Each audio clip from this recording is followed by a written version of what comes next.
So let's get started with it. I actually want to start with a story about Omnipresent, how this sort of came to be. Most of everything in my life is like maybe a controlled mistake. I don't know if that's the right way to kind of look at it, but it's the way I do look at it. And so Omnipresence was one of these controlled mistakes. You know, in 2015, 2016, I was developing a lot of content, and I wanted the content to just be seen, right? And so at the beginning, it came from my ego. I was just, you know, I was new to creating, right? I was very new to creating and allowing other people to see it. Generally, I was creating for somebody else in an agency or behind the scenes. And 2015, 2016 saw that kind of like first time where, you know, I guess I felt like I was on the stage, and I really liked that, right? My ego loved that.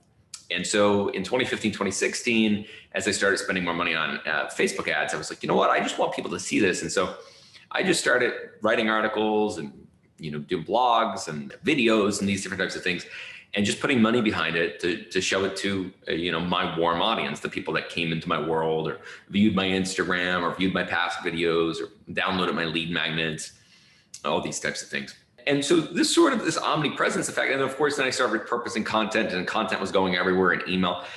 And, you know, I didn't really have this sort of master plan. Like most of the time, you know, looking back, it looks like I have a master plan. You know, I just really, you know, wake up each morning and try it as much as I can, say, what am I supposed to do today? And even when I wasn't in a great place, I might have not had that same Zen mentality, but I definitely generally didn't have a master plan. You know, I just did what kind of felt was the right thing to do. And it's unveiled the plan in hindsight more than anything else.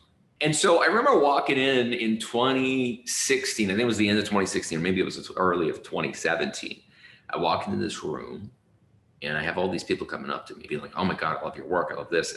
And this was the first time that I saw, you know, that effect of what Omnipresence did. And then I started seeing inside of my business, or, you know, people just being like, oh my God, I watched 50 of your videos, and I, you know, did this and this and this and this. And over time, what I realized that Omnipresence, yesterday we talked about relevancy in relation to the fact that we create this energetic cord and with relevancy. And we're here, our customers there, and we're creating a cord with them. See if there's a relevant kind of frequency.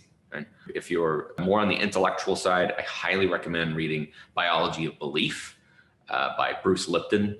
He's an amazing person. He lives probably an hour down from where I live.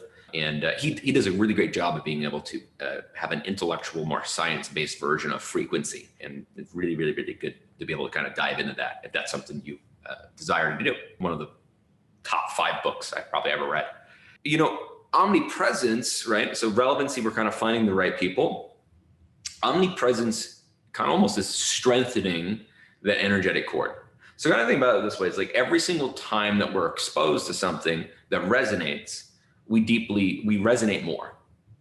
And so this happens over and over and over again. And it doesn't matter. And we're going to talk today about a lot of different things inside of omnipresence, but omnipresence is essentially the ability to allow someone to see that they want to work with you, allows them to pay enough attention to themselves. Okay, so you being aware of something, like you doing your content marketing, you doing your email, you doing your Facebook retargeting, you doing all these different types of things, because you have the right contextualization, right?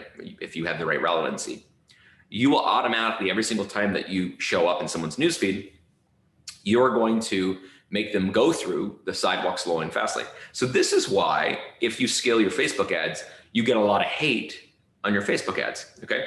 And so the reason why is because when you're showing somebody and you're allowing someone to pay attention, have a moment of attention and awareness on their pain or the problem or the consequences of them ignoring it, and that person isn't ready, they get triggered. And so the triggered reaction is either, well, I don't want to follow this person. I don't like this person. I'm going to disengage. And of course, the extreme version is, hey, you suck, you know, blah, blah, blah, blah, blah.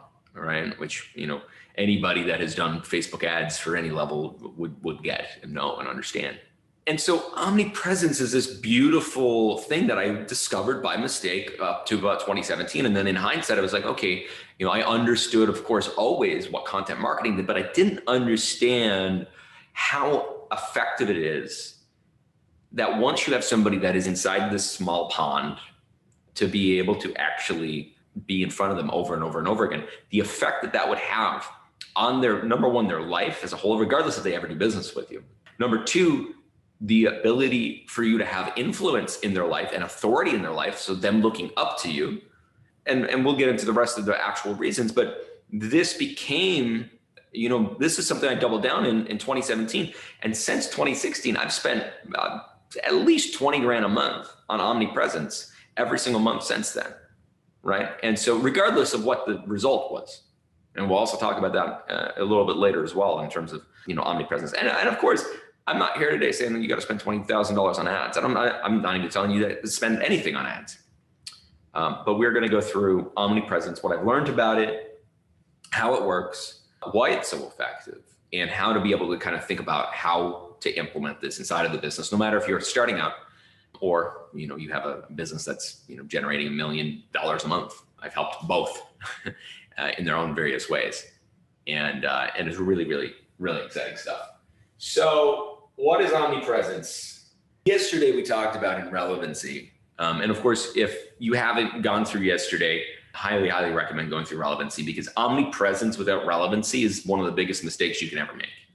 Right? If you want to be omnipresent and you're not relevant, you're going to waste a bunch of money. You're going to have a bunch of people that have no idea why they're seeing you in the news feed, how you're relevant to them. It's going to be a big waste of money. Also, if you're not good at what you do, you should also not do omnipresence. Okay, because if you're not, and at the end of the day, if you're here, you're probably really good at what you do, and you're probably working on getting even better, right? You're working on that level of mastery. But omnipresence really reveals and shows who you are and how good you are. So when someone's really good at what they do, it shows other people that they're really good at it, which is a good thing, right? That's how we get more clients. It's how we are able to, shed light on who we are. But on the opposite side of that, don't do this. Anybody that's listening to this, and you're not from an imposter syndrome perspective, but deep down, you shouldn't be selling X or Y or whatever it might be. Omnipresence is not the strategy, because you don't want to let a bunch of people know that you don't know what you're talking about, right? Ever, right? You want to get good at it. So yesterday we talked about this whole audience of people that, of course, that you can help and talk to. Relevancy, of course, was getting this little circle down here, right? You got this big pie. Let's get to the circle. Let's get to the group of people that really are our people. Well, omnipresence then brings in another step, and this is integrated with the SSF method, which I talked to you about yesterday, the sidewalk, slow, and fast lane. And so the idea of it is that we have, the sidewalk out here and the slow lane right here. We have the fast lane in here, and then we have our customers, or the people that are about to become our customers, kind of inside here, okay? And so omnipresence is being able to show the content, right, at the right time, at the right place, with the right frequency, on the right platforms, so that these people come closer and closer to you. And the people that shouldn't work with you, that don't resonate with you, that aren't ready for you, that they are just essentially nurtured in their lane, or they, see themselves out. I'd much rather have an audience of 1,000 people that I'm highly relevant to than an audience of 1 million people that I'm not relevant to. It's why I've, for the most part, kept my audience fairly small throughout the years. I've had opportunities to be able to grow. I had the money to be able to grow a much larger audience, but it wouldn't actually benefit me a whole lot from a financial perspective. Right. And I'm not in a place in my life where I'm, trying to just put quote cards that are, that are useful to 1 million people or 1 billion people.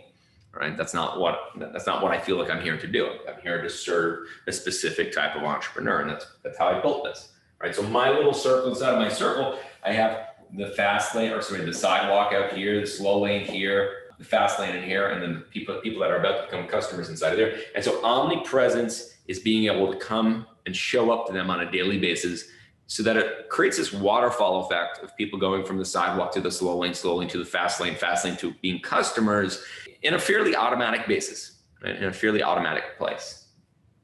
Okay, so that is omnipresence. We'll go a little deeper into what that means in a minute and what that looks like, and the actual flow, right? Because you can make this as complicated or as simple as you want to. Right. So what happens when you implement this First off, first thing you do, and it's very, very interesting, is relevancy allows you to attract the right person. So the person has the aha moment or the oh wow moment to be like, oh, I want to work with this person.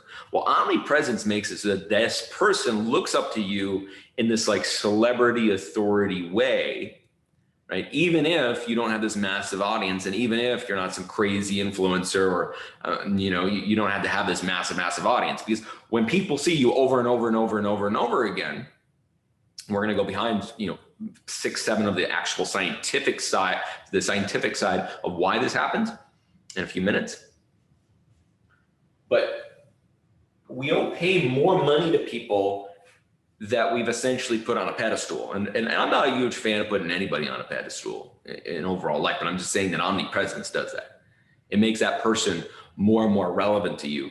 And the most relevant person in our life is the person we're going to pay the most amount of energy to, right? Because of the fact that we want to work with that person, or we want what that person has, or whatever it is that you're essentially selling inside of the business. So this is one of the easiest ways to be able to actually charge what you're worth. It's not about overcharging, and it's certainly not about overcharging and under delivering, but most people are undercharging in terms of what they're actually doing, and omnipresence allows us to be able to stop that, right? As I just said, it also allows you to have increased authority. Now, what does increased authority allow you to have? Increased authority allows you to have higher conversion rates, allows you to have lower churn rates, lower refunds, and a higher lifetime value. Why?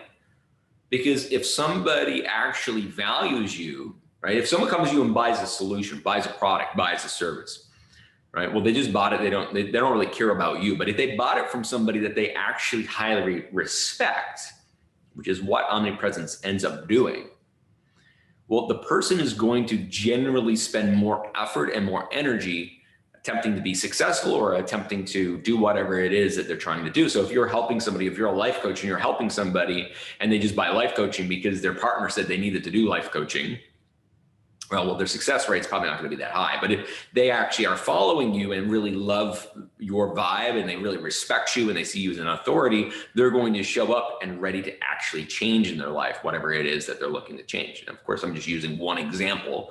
This applies to every single person. So what I found was, businesses that use this, their refund rates were lower than any industry average. Their churn, especially if there's memberships or payment plans, were again much lower, as well as the ability for that person to come back and actually have a higher lifetime value and buy from you in the future. And it also creates a kind of a situation, and the entire ROI method and everything that I'm sharing with you inside of this workshop reinforces the fact that when someone buys in this way, there's very little buyer remorse, because they've already gone through the experience that what they would normally go through. So there's essentially, I think 8, maybe 6 or 8 step process that happens after someone pushes the buy button from a psychology perspective, between the time that they actually bought to the time that they got the result. It's a really, really good, a friend of mine, Joey Coleman, I'm trying to remember, Never Lose a Customer Again, I believe is the book. And he showed that at a mastermind that I was in 2013 or 2014. And it really hit for me. And so what I found was omnipresence from a business perspective, forget a marketing perspective, forget I want to get more clients, I want more sales. It actually helps your operations deliver. You need less team. You need less customer support. You are able to increase your profitability, as well as the fact that, it's a lot easier to be able to actually turn leads into customers. Inside of our business, we don't do any phone calls for sales, right? At the end of this workshop, when you're like, hey, Scott, I want to work with you, you're going to talk to Gianna, right? Via text or WhatsApp. And it's going to be a very, chill, easy, stress-free, relaxed conversation of, hey, do you want help or not? No? Awesome, cool. We'll see you in the future. Hey, is there something we can help you with? Right? So we don't do any sales calls. Also, I don't have to have this massive sales team. Right? Most businesses that generate the amount of revenue that we generate have like 3-4 salespeople. And Gianna, I wouldn't even consider it sales. It's just customer success, entrepreneur success. Right? So it allows you to have crazy high conversion rates, and we're able to get better conversion rates, 2 to 3x conversion rates that people have on phone calls from text messages. right? Which is actually the premise of my entire book that's coming out next year, Skip the Pitch. And it also builds this sort of Coca-Cola effect, which, and we'll get to the science about this in a few minutes. And the Coca-Cola effect is the ability to sort of kind of like be seen everywhere. And I got to rename this one because I don't like promoting Coca-Cola, but they did an amazing job over the last 100 years at being able to embed themselves into the fabric of society. And so Omnipresence allows you to do the same. It allows you to embed yourself as a industry leader inside of your industry, even if revenue-wise, profit-wise, team-wise, size-wise, you're nowhere near in the comparison. And I believe Omnipresence was the reason why I was able to get so much momentum in 2015, 2016, and 2017. That, of course, launched everything in 2018 in the last couple of years, was because of Omnipresence, right? And so the difference between Omnipresence and not doing Omnipresence is, kind of like this, which is we're looking at content value-focused marketing versus what I would call, or marketers call, direct marketing. So direct marketing is, here's your pain, are you in the fast lane? Hey, here's the solution. All right, let's get you in. Right? I'm not saying there's anything wrong with that. I have a lot of friends that do that. I have a lot of, I have a few friends that literally became billionaires because of that. Okay, so I'm not saying that that's wrong to do. Right? There's no right way to do anything in life. It's just like, what way do you want to do? But for me, and most of the entrepreneurs that I come across that make less than a couple $1 million a year, being able to do value-focused marketing, value-focused selling, value-focused everything inside of their business allows for them to be able to not be the best, right? Because when you do this, you don't have to have the best sales page. You don't have to have the best ad. You don't have to have the best marketing, because you're bringing people towards you that are relevant, and you're just being in front of them over and over and over again. And as we're in front of this small group of people that we're being in front of over and over and over again, we're building this trust. They're building that belief in you. And instead of you having to have some crazy tactics or some amazing copywriter or some perfect ad or some hook, you're able to bring in your just true authenticity, which generally is also going to help you bring in the best customers, right? And so omnipresence is really easy to describe with this very, very simple diagram. Most things in life, actually, most things in business could come back to this one diagram. So there's you, right? There's you right here. And so attention, let's start over here. Attention is energy. And anytime that you're like, if you're right here right now, you are giving me energy. The reason I do these things live is because when I'm doing something live, you may have an issue sometimes being able to actually record content when it's not live. Like there's a different energy to it. And so a lot of the time in the past, I was like, well, it's because I'm in performer mode, right? There's a difference to it, right?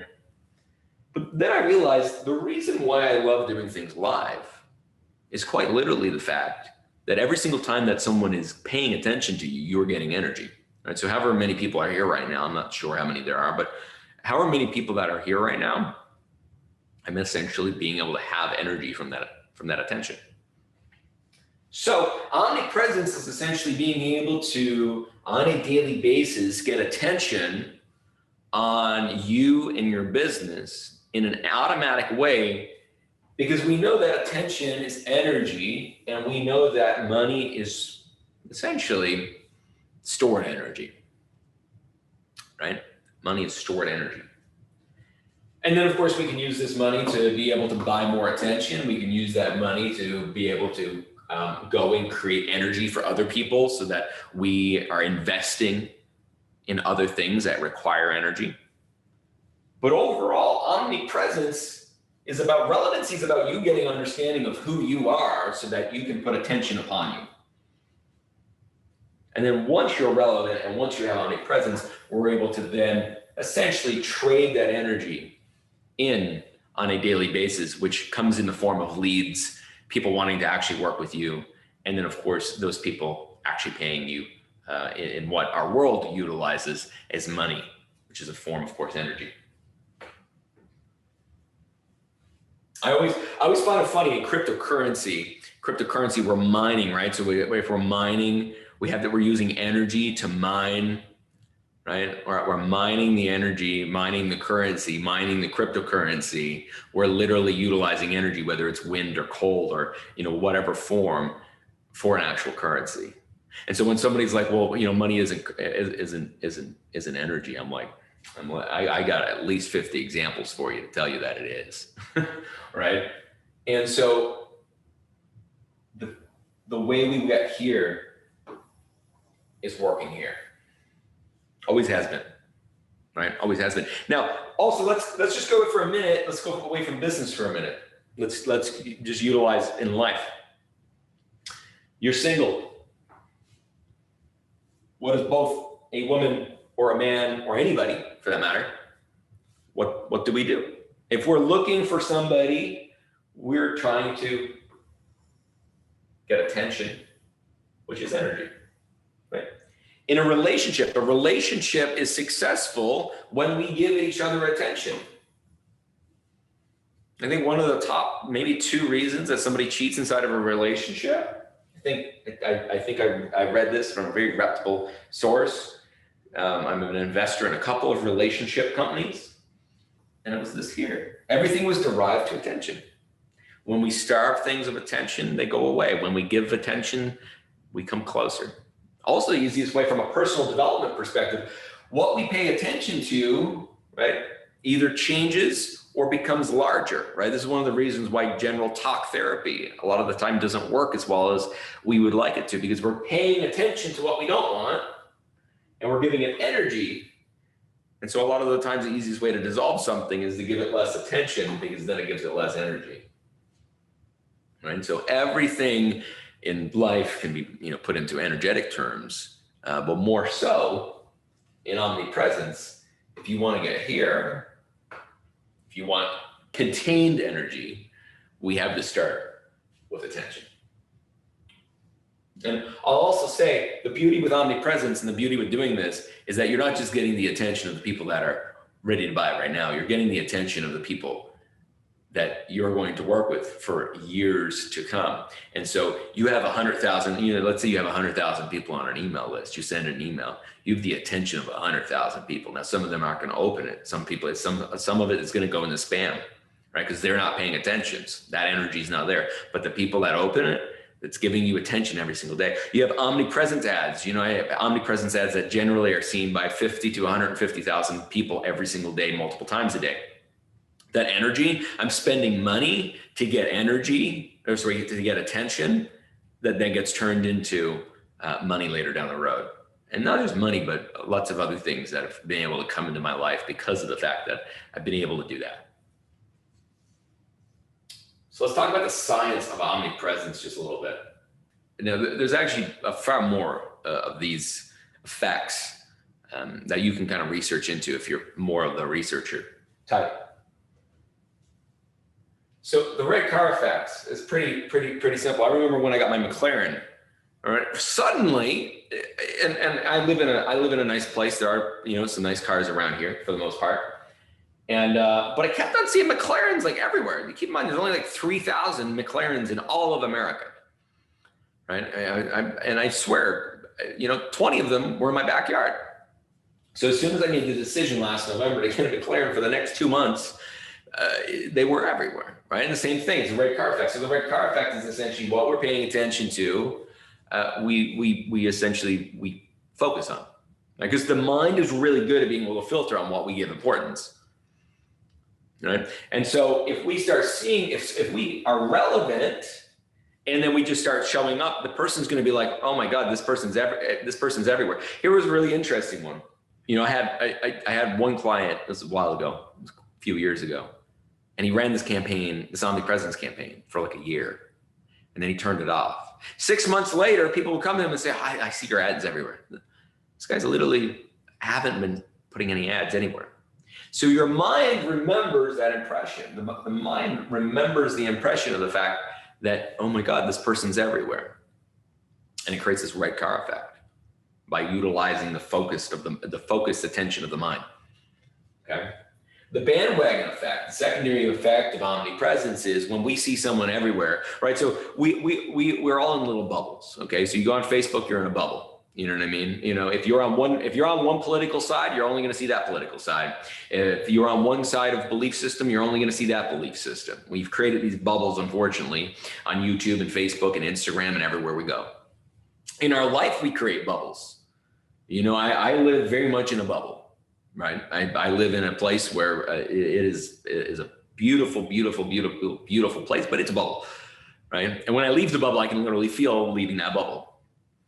Right. So this bubble effect, but here's the interesting thing that the bubble effect does. We have these bubbles that we are only seeing the information that we're wanting to take in, but there's only so few people that we can actually follow. So if you can get inside of somebody's bubble, they're just going to keep on seeing you, keep on seeing you, keep on seeing you. But here's the interesting thing. The bandwagon effect is when somebody sees someone over and over and over and over again, something over and over and over again, our minds automatically believe that a bunch of other people are also doing it, and we don't want to miss the bandwagon. And so a lot of the time, this is why whenever I do workshops or anything paid, 60, 70% of the people buy in the last 24, 48 hours. Now, part of that's FOMO, but the other part of it is people are like, oh, well, this many people's doing it, then I need to do it too. The bandwagon effect is very, very effective when we are marketing, particularly from a personal brand, but in any way, people are like, wow, well, I got to get in on that. I don't want to miss out on that, right? Attentional bias is a little connected to the red car, but attentional bias essentially states that what we are paying attention to, we're simply always going to pay more attention to it, right? So it creates a feedback loop. Right. So if you've got like this is an easy way to kind of describe this. If you have a anxiety in your mind about something, the more you think about it, the more you're going to think about it, right? It's going to build a hardwire inside of your brain. Right. So until you release that anxiety or whatever fear that you have around that anxiety, it's just going to keep on going over and over again. Omnipresence does the same thing. When we see something, we're seeing more of it, we're thinking about it, and we're also thinking about it even more offline. So think about this, the reason omnipresence, this is where this comes in. It's Thursday, I've seen this, this business's ads. I've seen them about 80 times at this point. I've seen a bunch of their emails. And Thursday night, I've had a really bad day, and I'm like, you know what, it's finally time to change. And because of attentional bias, because it's in my mind, it's in my sphere of influence, I say, you know what, let me just, where's their Instagram to? Where's the link to the website? Where do I do the intake form? Attentional bias is essentially the fact that we pay attention to everything that we pay attention to more, right? Especially if it's relevant to us. It's why relevancy and omnipresence, relevancy has to happen before omnipresence. If not, none of these things can kind of work. The mere exposure effect, right? The mere exposure effect is essentially, neighbors is a really great, people that are in a neighborhood, I've become friends with neighbors down the road. They're 2 houses down. Myself, my wife, we've become really good friends with both of them. Now, why are we friends with them? We're actually very compatible. People have a lot of fun. I play video games with him. We hang out at least a couple times a month now. And this is the greatest version of a mere exposure effect, right? Most of the time, we end up in relationships with people, whether it's friendships or a romantic relationship, simply because of the fact that we were around them, right? Simply because of the fact that we were around them. Just because we are literally exposed to that person, we're friends with them, we do business with them, we're romantically involved with them, whatever it might be, right? So when you're in a neighborhood, it's the best example. People become friends with their neighbors, and the only reason they became friends because they're in the same place, right?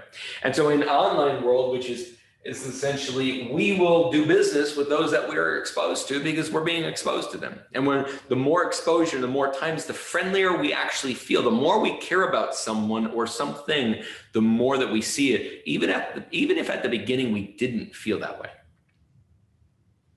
Okay. The context effect is essentially whatever we have context at the beginning of something, we will remember it every single time that comes up. So again, to tell you, this is why I'm very big, very bullish on relevancy, right?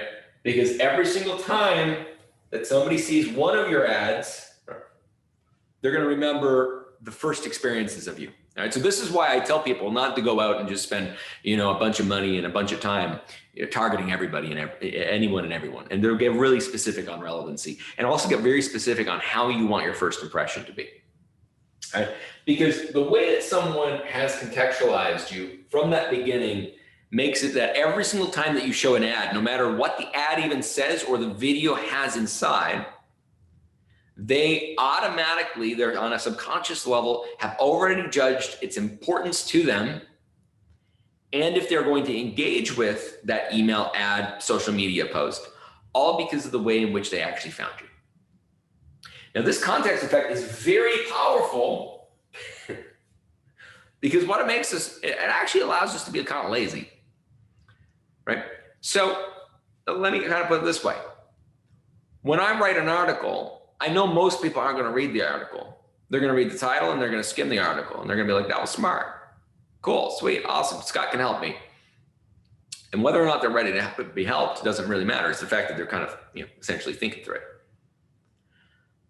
When somebody watches a video of mine, and most people do not finish any videos of mine. I have the stats to be able to back that up, okay? But they'll mention videos in emails, in person, on group calls. That was a great video. And I guarantee you I could look back, and we have some of this. At one time, I had the statistics to be able to back this up, right, in a past company. And I could go in, search your email address, know they only watch 20 seconds. And that's because of the context effect. People are going to contextualize and skim everything, and they utilize the first impression to be able to essentially judge what that is based upon. Again, this is why relevancy is so important. Anchoring, which is very connected to the context effect. Now, anchoring in the realm of omnipresence, there's multiple levels of what we would call anchoring in terms of inside of marketing. What I'm trying to relay from a scientific side on anchoring is the ability for you, and this is utilized generally with a methodology, is we want to anchor inside of our relevancy, our methodology, and our process. And inside of omnipresence, we are able to anchor one or two core ideas and then angle every single other thing around that, right? Every story around that, everything that we talk about, all around these kind of core principles or pillars of what we talk about. So I do this with my ROI method, my SSF method, my 6 pillars, and in the future, my levels of consciousness for business, right? So I have these kind of anchors that everything kind of goes back to, so that there's always a core idea, and I'm not posting 100 different posts that are about 100 different things that make someone confused. And so omnipresence allows us to be able to anchor back to the core idea, the core reason why somebody's actually going to want to work with us. And that's why I always recommend, when you are doing a group program or a course or a one-on-one or a mastermind, that it's based around not just purely the coaching. That's why I talked about this yesterday in methodology. It should be based on a method. And when somebody comes and work with me, okay, we're going to implement one of the methodologies based upon where you are. And the illusionary bias, this one's also really interesting, because illusionary bias is essentially going back to the fact that every other bias that somebody has, like the perception that somebody has, is being put upon you. And omnipresence allows us to essentially break the perception that the person has of you by being in front of them over and over and over again, by essentially creating a new perception of you. Okay? So what happens is, if I come up on the newsfeed, they're like, oh, another online marketer guy, another bald online marketer guy. How many of these are there? And then you're 10 ads in and you're like, what does this guy got to say? And then now you're on my email list and you're 25 ads in and you're following on Instagram, and you follow on Instagram, you're like, I don't know why I'm doing this. 70 ads, emails, whatever it might be, interactions later, you're like, damn it, I'm going to sign an intake form. This guy knows what he's talking about. Right? So our ability to transform somebody's preconceived judgments about us, the easiest way to be able to do it is just being in front of them over and over and over again, which omnipresence does really well, right? It allows us to change our minds about something. So kind of think about it this way, is like, you have this audience out there that you know that you can talk to. You're putting them through this kind of relevancy filter. And we're going to talk about in day 4 and 5, we're going to talk about how this actually works in execution. So you're putting this through this relevancy filter, and then we're being in front of them over and over and over and over and over again, whether it's email, whether it's social media, whether it's partnerships, podcasts, it doesn't matter what the medium is, but we're being in front of them as many possible times as we can. And through being in front of them over and over and over and over again, we're bringing them closer to us. We're bringing them from the sidewalk to slow lane to fast lane, but also we're bringing them closer to our own brand, allowing them to resonate with us. Or of course, the beautiful part of this is that a lot of people aren't going to resonate. Most people aren't going to resonate with you. We want that, right? Because the last thing you want to do, you'd much rather find out that someone doesn't resonate with you before they pay you money, right? Before they pay you money. So there's really 4 things inside of Omnipresence that we're thinking about, right, at all given times in terms of how to build a strategy. 4 real pieces. There are 8 parts to relevancy. Yesterday, these are the 4 parts of Omnipresence. First one's traffic, second's platforms, third's content, fourth is frequency and timing. So what do they mean? So traffic, and we're going to go into all 4 of these. So traffic refers to the 3 different types of traffic: organic, paid, and partner traffic, and the ones that you use and how you actually use them to utilize Omnipresence once you have somebody that's coming towards you to be in front of. Okay. Platforms is essentially, are you doing email? Are you doing Facebook? Are you doing Instagram, TikTok, podcast? What makes sense for you? What makes sense for where your customers are? Content is in relation to what types of content. I shared the 13 types of content with you, as well as it'll be in the bonus section of day 2. If you're watching the replay, it should already be there. The content is 13 different content types, but what content do we give it each time? What content do we give on Instagram versus what do we give on the email? Right? On Instagram, my content's far more inspirational and far more, that type of thing. My emails, I assume that we have some level of a relationship, and it also shows. On my email list, generally half of the people that have ever signed up to my email list have unsubscribed. And that's a really, really, really good thing, right? Really, really, really good thing. I want that to happen. Actually, probably more and more like 60%, to be honest. I'm saying it out loud. So content is sidewalk, slow lane, fast lane, right? On top of the different content types. If somebody goes to our sales page, when we retarget them, or we send them an email because they went there, right? If somebody's on an omnipresent video, right? What content makes sense for where they received that video, right? Because I guarantee you're not going to do a fast lane video on TikTok. 7 people are going to get it.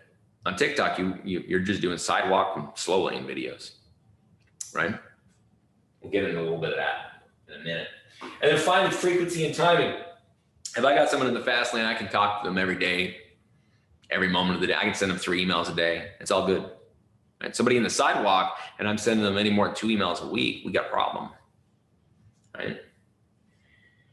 Being able to have the right frequency and the right timing of the content in the different platforms that you're utilizing, ensuring that you're using the right content types, is what makes Omnipresence work. Because Omnipresence is one of those things that if you do right, is highly relevant and brings in customers. If you do wrong, you're like a mosquito and it's rather annoying. So let's get into the traffic to start off with. So we have 3 different types of traffic. We have organic traffic, paid, and partner traffic. Organic, that's Facebook, Instagram, YouTube, email, those types of things. Or even outreach, even outreach. You can do an Omnipresence campaign and be doing an outreach campaign along with it, right? There's nothing wrong with that whatsoever. And then paid, Facebook ads, Instagram ads, Pinterest ads, anything where you're paying for that exposure, that attention. Right. And then finally, partners. And this could be affiliates, people that you partner with. This could be guest sessions that you do, podcasts, the ability for you to say, hey, I have expertise, and will you share that with your audience? Right. And so organic sort of has this growth pattern, right? At the beginning, it's really kind of slow, and then over time, it starts building this sort of curve. Paid, very similar. It's actually quite slow at the beginning, but then we have this exponential hockey stick curve that we're able to generally scale with over time. And then finally, partnerships kind of have this up and down. We don't really have a whole lot of control over, when they're going to, maybe send an email, do a podcast. We can't do it every single month. It's time intensive, right?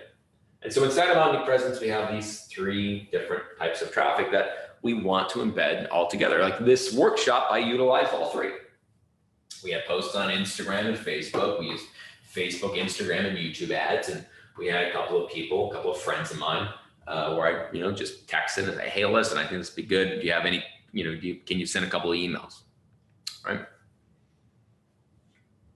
So utilizing 3 is obviously the ideal, but there's the path of being able to get there, right? At the beginning of my time in 2015, I actually used organic and partners first until 2016. Now, all of 2015, I spent very little money on paid advertising. I mean, I was still a bunch in debt at that point. And then in 2016, things really started kind of rolling for me as I was able to take the money that I made from organic and partners and put it into paid. So of course I had the ability to always be in front of somebody, to have attention in front of people on a day-to-day basis. All right, so organic, let's just dive into these 3 real quick. If we're going to do organic omnipresence comes down to this: a high level of repetition. We had to it is definitely a level of just putting content out. If you look at any of the great organic content creators, business or otherwise, it was about them being able to put that content out there on a daily basis. And you're like, hey, Scott, I don't have time to do that, or whatever it might be. And my reply to that is generally the fact that most people have time to do organic content.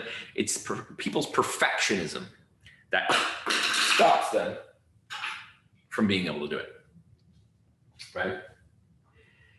The second one is your ability to actually create content that resonates with who you're trying to bring in, that's actually relevant, right? That you're not over here doing content that has nothing to do with your actual business, with what you're actually doing. I have these people that all the time they're trying to build these viral TikToks or viral Instagrams, and I'm like, listen, this is not going to work. Like, this is not going to turn into dollars and cents. If you're trying to go to the bank and turn in your 1 million followers for some money, it's going to be a hard time, right? We don't want to do that.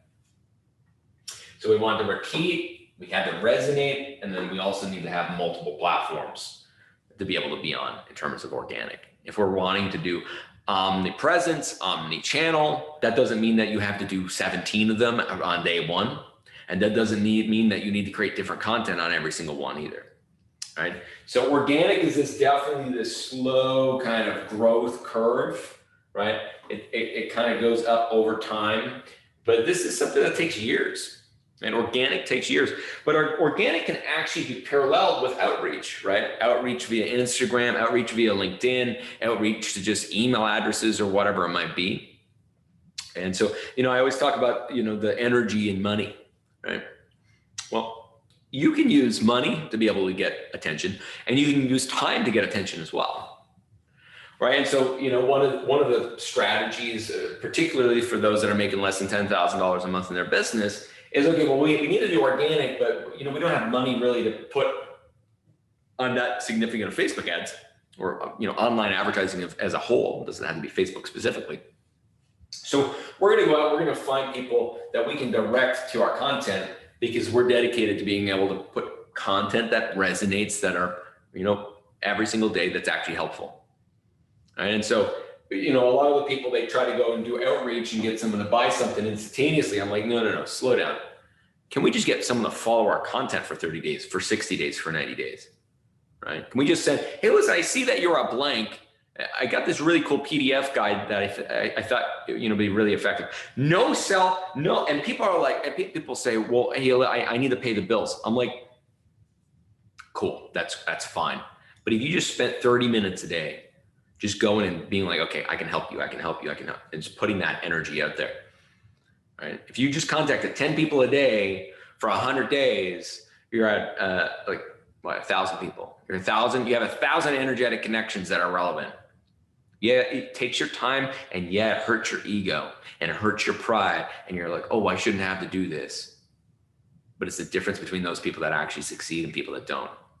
right? In 2013, 2014, 2015, I wrote a book about this. Those 3 years, I did over 250, maybe 300 group lunches and dinners. I would literally write cold emails on LinkedIn, Twitter, and Facebook and say, hey, listen, I'm doing a dinner on the 7th of September with 8 other entrepreneurs. I'd love for you to be there.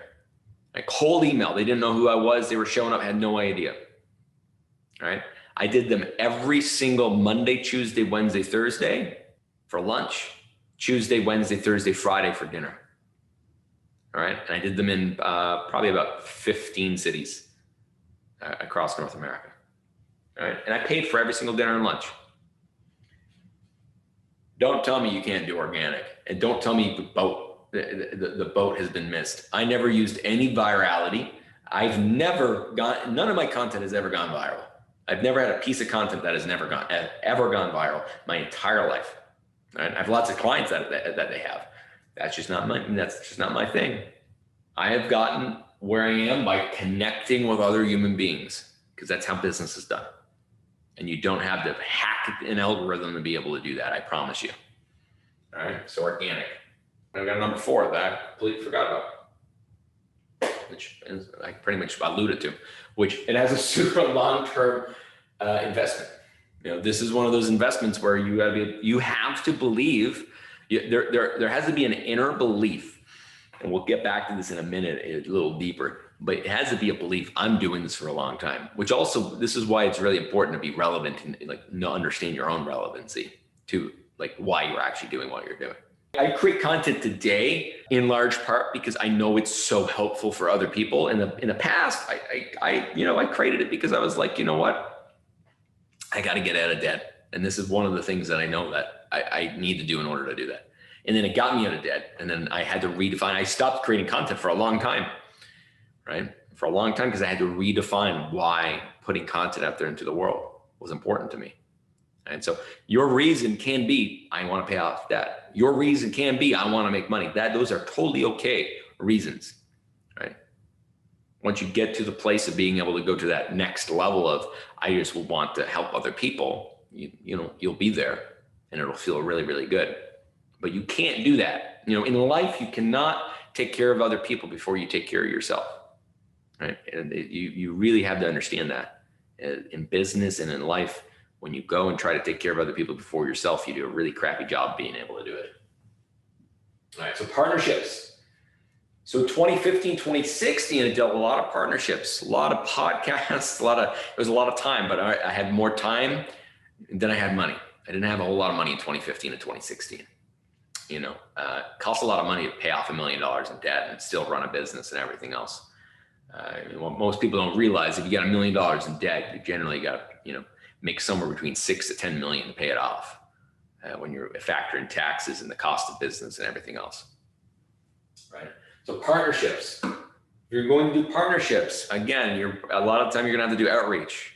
A lot of things in business is about being able to get away from your ego and building your confidence, building the fact that people are gonna say no to you. So what did I do in 2015, 2016? I said, well, I'm building funnels. At the time, my whole thing was funnels. I was like, okay, well, let me go to all the business people. Right, a lot of business people, a lot of people that teach marketing and sales, they didn't know that much on actual funnels. And I had a really great strategy around funnels at the time. I found similar segments. And then I went to them and I said, okay, you know what? They don't know who I am. I don't have any big audience at the time. There's no reason they should do it. So I said, hey, listen, let me come in. Let me help you with your funnels. Let me help you strategize. And if it works, let me do a webinar to your audience. And I did this boom, boom, boom, boom, boom, over and over and over and over and over and over and over and over and over. It's actually how I got good at helping people one-on-one. And so I did these trades. 2016, I think 1.7 of the $3 million I made were through partnerships. Okay. Before, obviously, percentages and that type of thing. Repetition of, let's go back. Repetition of relevancy, which is, let's say you're going to do a podcast tour. Let's say you're going to do these different ways to be able to get, omnipresence of the similar audience. You got to say the same thing on every single podcast. You got to say the same thing on every single webinar. You got to remember, people need to see something over and over and over and over again. If you're not using paid advertising, you don't have them on your email list, you don't have that person on your social media. Right? When you do that, people see you a dozen times a week.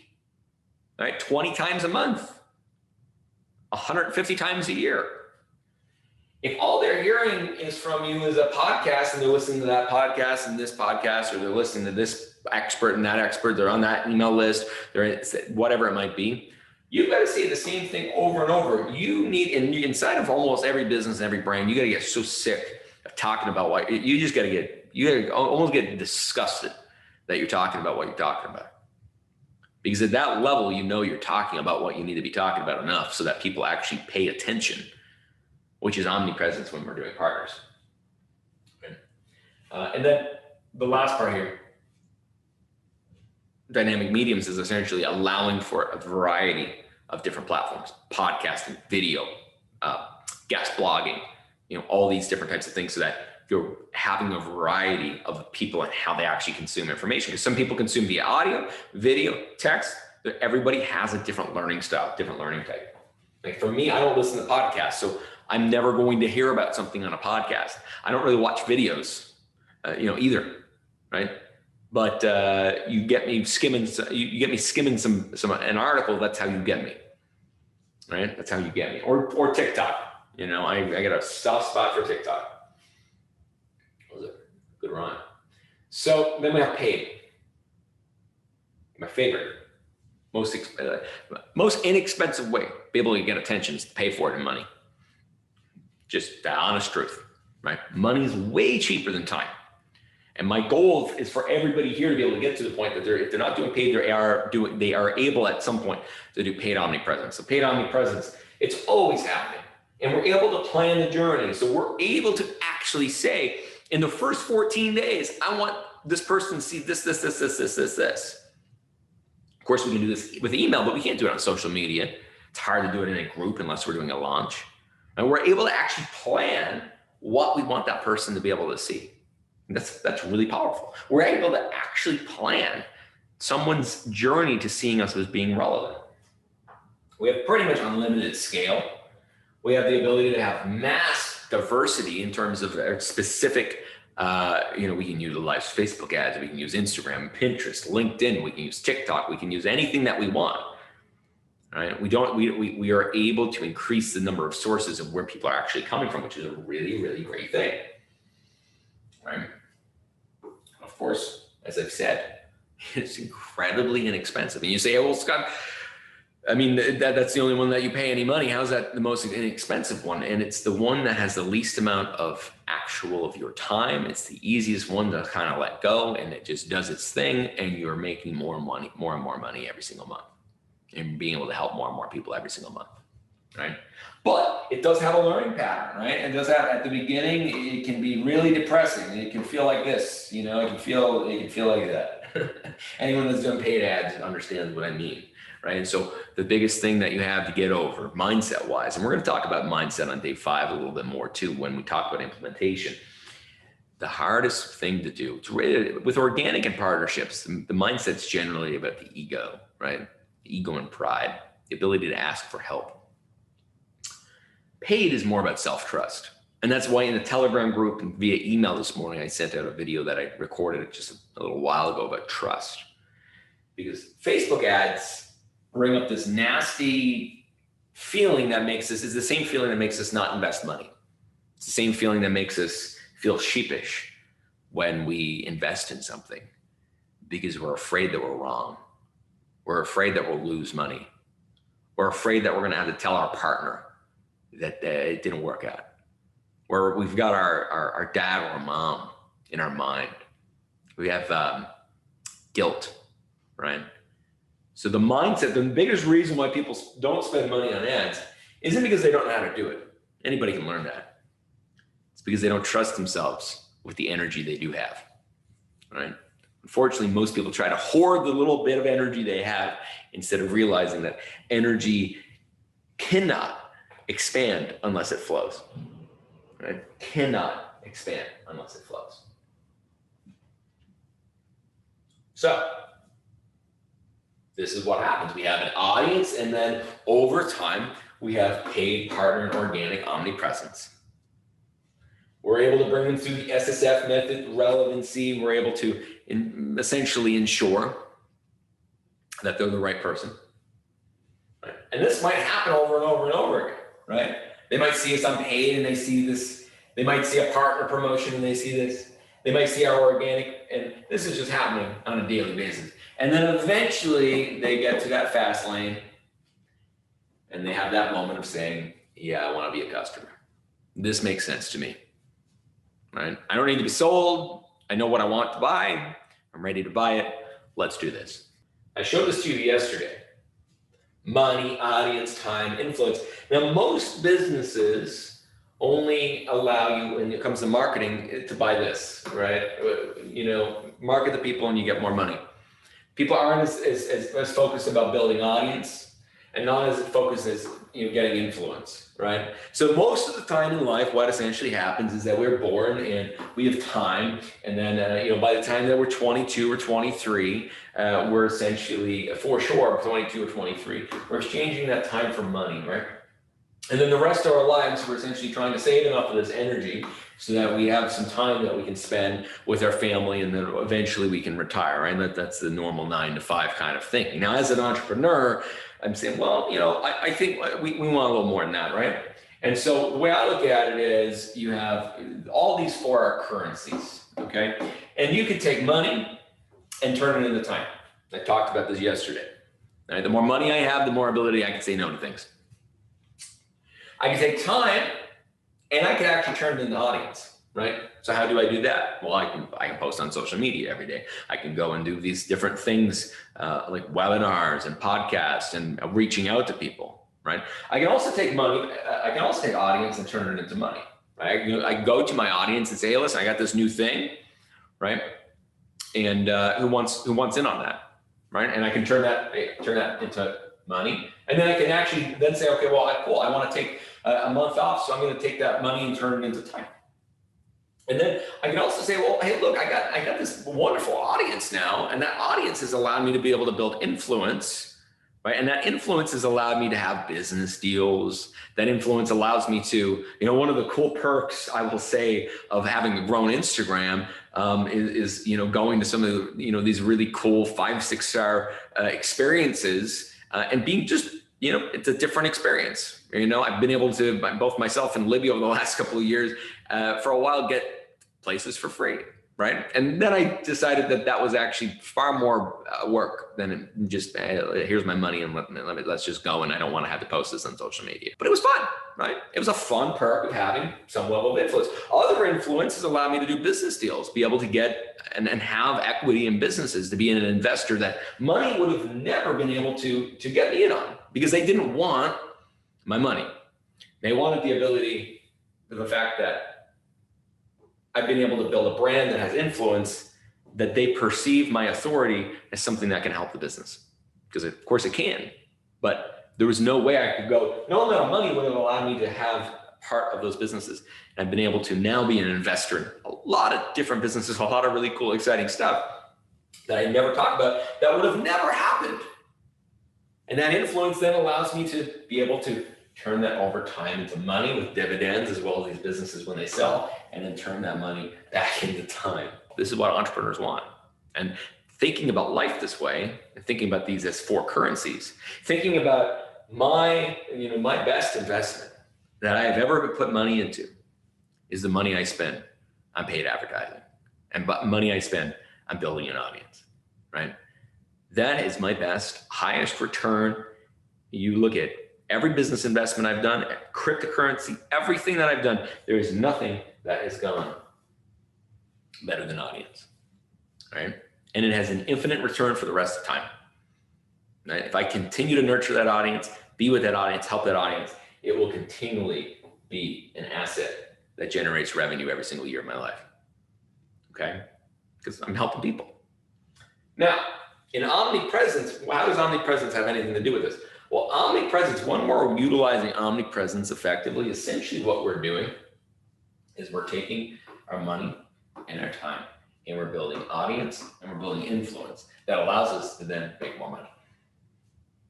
Traditional marketing does not look at audience and influence as essentially a useful asset. This utilizes the fact that we're building audience and influence before we're even building the money. And of course we build money while we're doing it at the same time. It's not an all or nothing situation. Okay. So back here again, we have the sidewalk, slow lane, fast lane, and of course our customers. So omnipresence, if you want to look at it this way, is allowing, if we're looking at this as a waterfall effect, where more and more people come down, well, omnipresence is the water that allows for people to have self-discovery about themselves. In the sidewalk, understanding that there's pain and problem and consequence. In the slow lane, understanding that there's somebody out there that can actually help them, that there's a process, that there's a methodology, that there's a yellow brick road to something better. In the fast lane, allowing someone to understand and see very clearly what the vision looks like in their life, being able to take care of their objections or the mindset that they currently have, right? Being able to ensure that they understand the solution so that they can actually become a customer and so that we can actually impact our lives. So think about this. Omnipresence is essentially just allowing this to happen automatically every single day so that you don't have to be doing it on a sales call. You don't have to be doing it one-on-one. And so that when somebody comes to you, they're here having had all of this done automatically. That is why omnipresence is so effective, because it delivers you not just qualified leads of people that are actually have the ability that actually need your help. You don't ever have to sell them, because all your marketing and omnipresence already did, right? It allowed someone to deeply be able to resonate with you. And that allows us to be our authentic selves. That allows us to have customers we enjoy. That allows us to have customers that feel connected to us. And allows us to be, hey, this is my price. The person's like, cool, awesome, where do I pay? So let's go down platforms for a minute. So these are the questions that I'm thinking when I'm thinking about what platforms you do don't really matter. Okay, it doesn't really matter. Yeah, everybody can be successful on different platforms. There's not like one platform that's better than the other. First question I ask, well, where are your customers? All right, if you're targeting corporate, I'm probably going to want to go to LinkedIn. If I'm targeting, more of a 27-year-old, I might go to TikTok. Right? If I'm targeting, what platform? Where are the people? What do you enjoy? Listen, I'm sure I can make a ton of money from being on LinkedIn every day. And I literally, I feel the energy drain from my entire soul whenever I go to LinkedIn. Now, TikTok, I'm like, listen, we got to get on this TikTok thing. I love TikTok. I'm energized by TikTok. And so right now I feel very energized by, in my own life, what I feel energy by is I love my email. I love my email list. I write every single one of those emails myself. I love Instagram, not feeling that much on Facebook and YouTube. And then of course, YouTube, TikTok. And we're starting, I'm feeling a lot more energy around video again.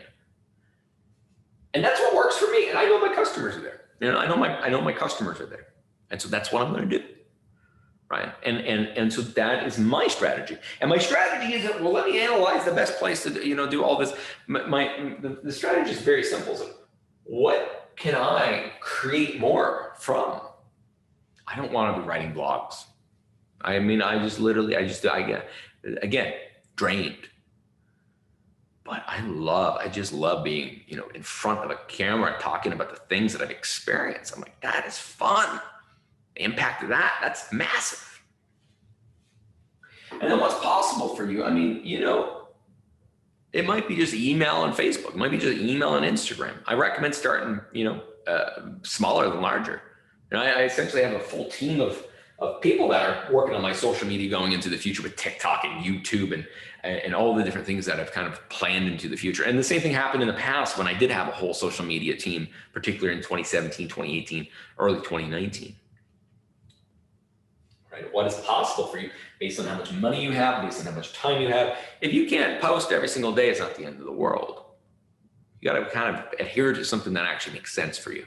Right? For me, I don't email every single day. I don't post every single day. And that's why I have a team to be able to keep this consistency on. But if it was just me, I'd post when it felt good for me to be able to post, when I felt inspired to post. But I also know that consistency makes it so that my business has consistency.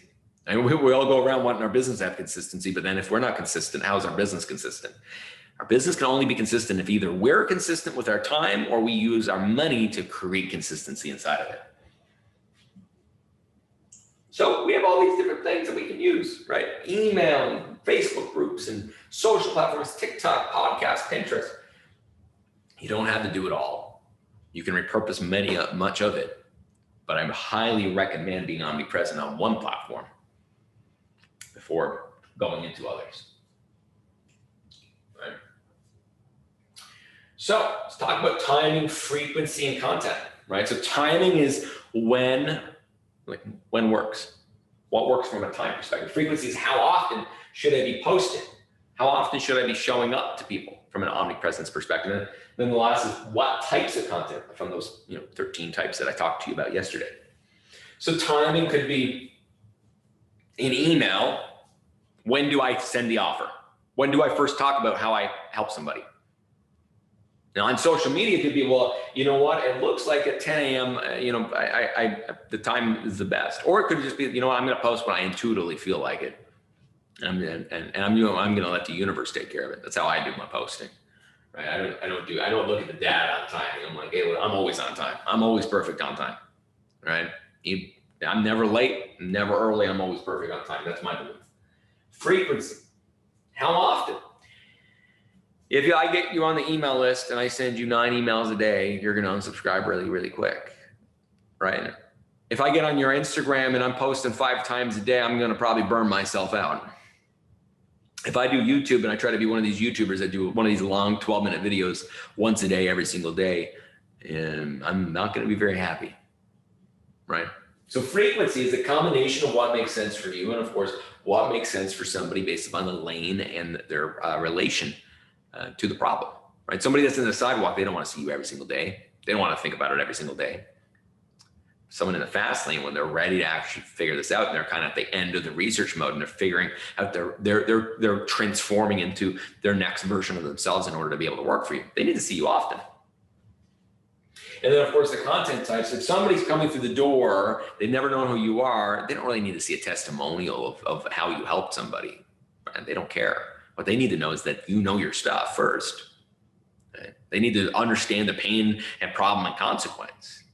They need to know that you're here to actually help them and that you have authority in what it is that you do. You've done it before, and you're really going to be able to help them. And so in everything that we do, right? So out here, less frequency. Out here, more valuable content, less about us. People care less about us. The further someone comes in, the more that they care about us, the more they care about our life. So I'll give you an example. In the Telegram group, obviously, if you're in the replay or you bought this in the future, it doesn't make a whole lot of sense, but I put up some photos of my last week when I went to Big Sur and, did a little racing, did a little solo time, beautiful place that I love going to called Ventana. I've been there about 9 times. I ended up, Libby and I actually got married there. Beautiful place in Big Sur, and one of the 2 that I always go to when I go to Big Sur. So I put some images in there. Now I put images in there. Now if I put images, if you look, I didn't put it on Instagram. Okay, didn't put it on Instagram. I did not put those images on Instagram. And it had my car, and I'm also very careful of how I utilize something that has a stigma, right? Being a supercar, right? And so, because I'm not the guy that I'm not like, hey, listen, I'm trying to, I'm not trying to tell you, hey, you need to have a supercar. If you want a supercar, have a supercar. I wanted a supercar since I was 19, and I got one, right? I believe in getting what you want. Some people literally just want time with their family. They don't care what the house they live in. They don't care what car they drive. They're cool with that. Some other people, they want to travel the world. Whatever it is that you want, you should have, right? You don't need to justify why you want something. Just have it. But in the sidewalk, that person doesn't care about me at all. So I'm not going to talk about me in that. I'm talking about them. I'm purely talking about them. Here, this is where people start intellectualizing. They need to see your content value. So the person that's in the slow lane, they need to see, hey, here's 11 things I learned from making $20 million in the last 2 years, or whatever, they know you. That's true, obviously. That's valuable. The fast lane person, they want to know if they resonate with you. So this is why, because majority of people that were in this workshop in Telegram were inside of here, I want to share my lifestyle, right? Because we generally orient ourselves around people that have a lifestyle that we want some part of, whether it's the part of being deep in the forest and hanging out, or whatever part of that. Right? So everywhere we are online, right? Again, I didn't post that on Facebook either. Right? Totally the other different kind of group. And if you were in one of my paid groups, I talked about the specifics of the things that I actually even learned when I was gone for a couple of days. And some of the reflections I had, which again, I would only talk to my customer group.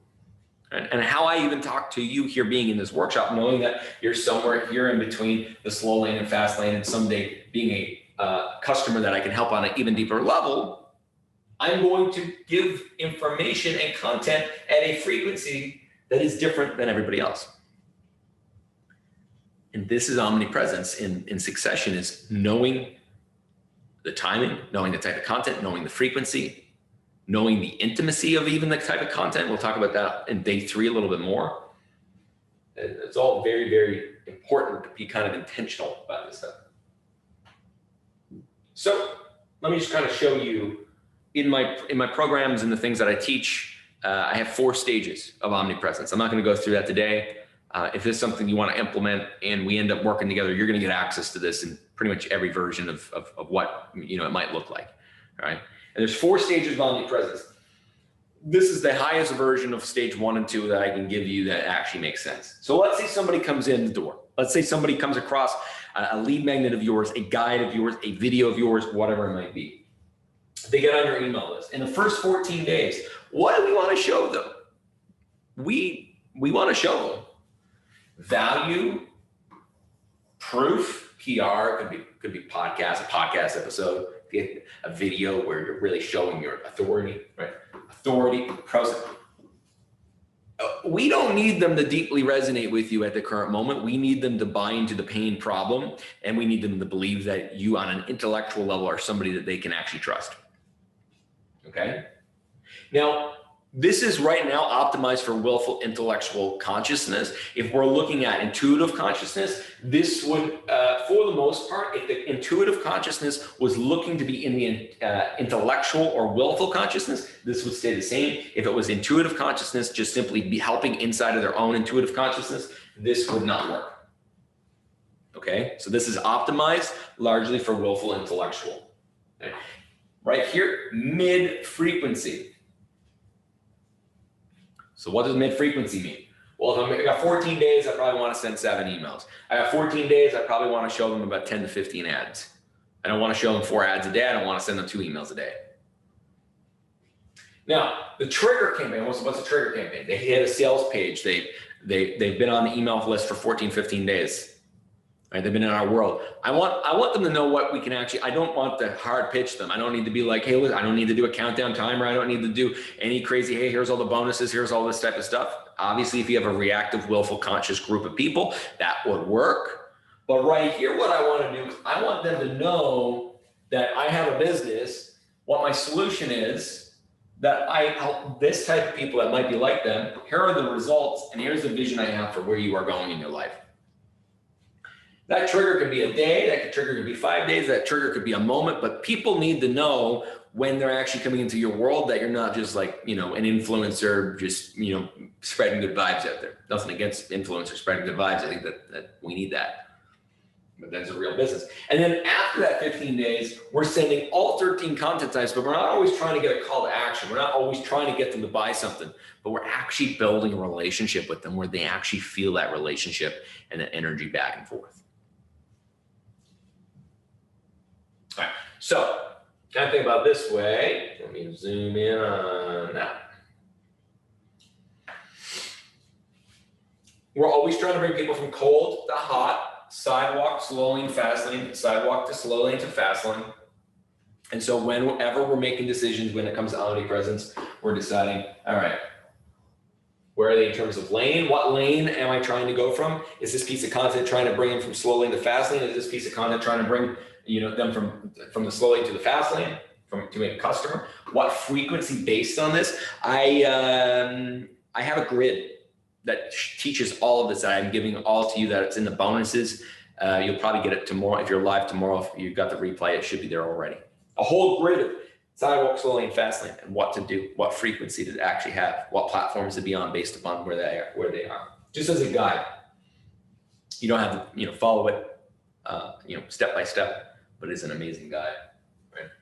What content makes sense in the sidewalk versus the fast lane? We don't want result-oriented content in the sidewalk. We want that more in the slow lane and fast lane. And then timing of making sure that we're being with someone at the right time in the right place. Okay. So we have the overall audience. We're bringing them through the sidewalk, slow lane, fast lane, our omnipresence content, and our omnipresence is allowing people to get to becoming a customer. Right? Omnipresence is the waterfall. It's the water in the waterfall that allow people to come in. Because we can be relevant to someone that's in the slow lane, but if they don't see us again, it could be, we're waiting for them and their life to essentially create a circumstance for us to be able to actually work with them. That could be 2 years. So omnipresence reduces the amount of time it takes for someone to be able to work with you. It really creates and increases the momentum inside of the business and how quickly someone goes from awareness of the sidewalk to the slow lane to the fast lane. And we're essentially consciously engineering a way for them to be able to become customers so that we can help them in their life with whatever it is that we help them with. Now, I mentioned this yesterday, but I need to bring it up here again. Omnipresence is like the ultimate value investing, right? So if you're familiar with Warren Buffett, amazing investor, some of the companies he invests in, I'm not a huge believer in, but from an investment perspective, I really respect him. And so, what he teaches from example is value investing. When he goes into a company, he goes into it for a long period of time. It's a fairly large bet. And he's not trying to sell one day and up the next day and down the next day and up the next day, right? Omnipresence is about every single day waking up and being like, I'm going to spend my energy or my time or my money being able to help people get closer to me, closer to the fast lane, closer to transformation, right? I'll even go a step further. It's every single day wanting the best for every single person that you come in touch with, even if they don't end up working with you. Happens a lot for me. I get a lot of people in the fast lane that either I can't help or I'm not the right person for them. But through what I've done through my omnipresence, it allows them to build a better business and a better life. Okay. And so we don't want to do the day trading thing, right? The day trading thing, you put an ad up and you're like, oh my God, it didn't get 1,000 ROAS. I'm going to turn it down. Oh, you know what? My email campaign, I sent 4 emails and they didn't get the open rate I expected. So I need to redo the whole thing. Oh, you know what? Last week I did Instagram. This week I'm going to do TikTok. Hey, I'm going to do Instagram for 21 days to see what happens. You got to look into the span of years into the investment of this, right? It's really hard to become a millionaire in a couple of weeks. It's really easy to become a millionaire in 10 years, right? But it's hard to get the day trading, right? Because day trading is reactivity. Value investing is this much more intuitive, intellectually driven way of looking at your business and looking at the fact, if to sum it up into one phrase, every person that meets you is better because they met you, right?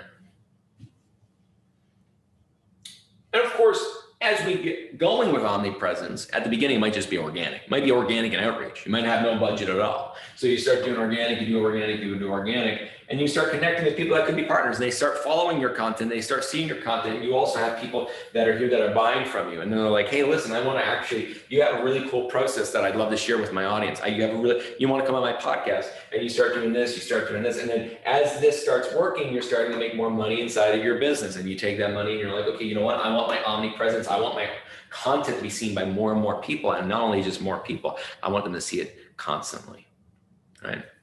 So I know most of the people that are here, you don't have 20 grand just to go and spend on omnipresence tomorrow, and that's totally cool.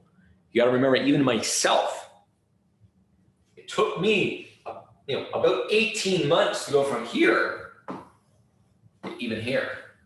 Now I think that you can do it a lot quicker than I did because I didn't know what I was doing. I was stumbling by mistake, right? But that is the way to be able to do it. Now, if you do have money, I would say if you do have the money to be able to spend on it, I'd say to do the paid before even the organic or the partner, because you can get it up in 7 days. Right? One of the programs I actually have in Modern Business Academy, which is one of the ways that, of course, I'm able to help you, is Omnipresence in 7 days. It's literally in 7 days launching your stage 1 Omnipresence campaign. Unpaid. Super simple to do, super easy to do, super effective to do, but you don't have to do it. Also keep in mind, Omnipresence Unpaid doesn't have to cost a bunch of money. It doesn't have to cost $20,000. You gotta remember, it costs $20,000 a month minimum for me because of my audience size, right? So you got 1,000 people, 5,000 people, 10,000 people. You can do this. Most effective way to be able to make it so that you get more people contacting you that want to work with you, more people that actually are going to sign up for your programs, more people that are going to join your launches, more people that are actually going to go from being really qualified people to being able to actually want to work with you. All right. So here's the questions for getting started in this and getting into the strategy of this. What platforms do you want to use? Which platforms do you find energy around?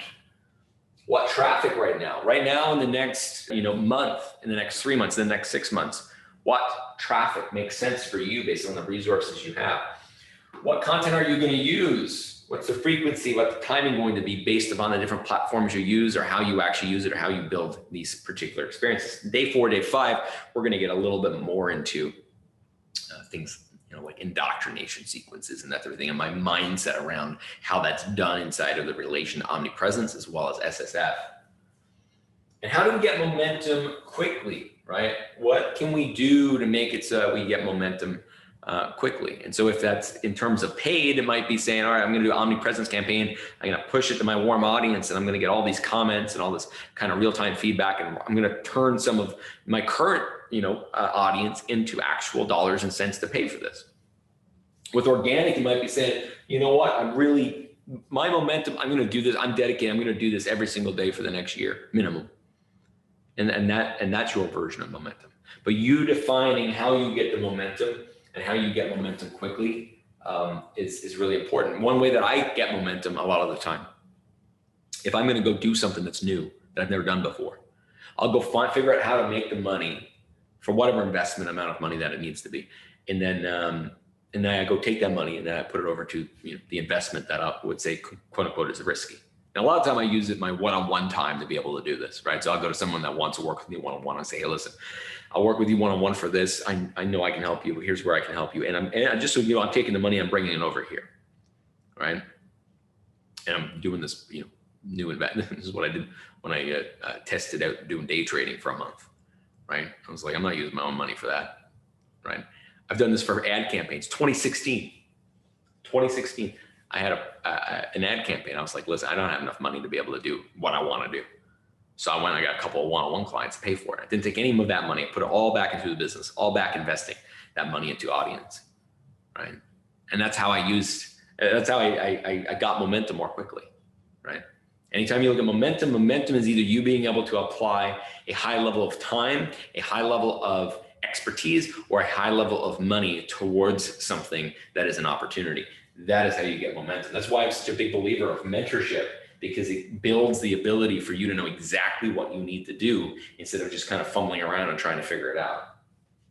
So that's day 2. That's Omnipresence. Now I'm giving you a bunch of additional bonus resources that go a little deeper into all of this. I mean, this is something that I could talk about for days upon days upon days upon days. This is something that I've helped implement thousands of times at this point at businesses that are at 5,000 a month and businesses literally at 25 million a month. The spectrum of this has been massive. It has a massive effect on the business. It has a massive effect on your brand. It has a massive effect on the fabric of your personal brand, how people see you, what you're going to be paid. It also requires that you do relevancy first. Also, this doesn't have to be an all or nothing, right? You don't have to be all into this. This is a slow investment. It doesn't have to be, hey, I'm all in on this. You need to be all in on relevancy, but Omnipresence you can implement in stages, right? And I always recommend people to implement Omnipresence in stages, because if not, you try to get it all done right and perfect, you'll never ever get it done. You'll always be waiting, always be trying to get it done. So tomorrow we're going to be going to intimacy. We're going to be talking about the 3 parts of intimacy, the 3 C's of intimacy. And intimacy is relation to how we're able to transfer energy through the energetic cord that you build with relevancy and that you strengthen with omnipresence. And so intimacy is the ability for someone to say, I want to do this, and it never feeling like a sell, never feeling like a pitch. And it allows you to literally completely skip the pitch and simply have that moment of that person saying, I'm ready for the transformation. I'm ready for the result. And you're the person I want to be able to work with. That is all for today. I will see you tomorrow. I love you all so much. Enjoy this so much. Have an amazing rest of your day, and I will see you tomorrow. Bye, everyone.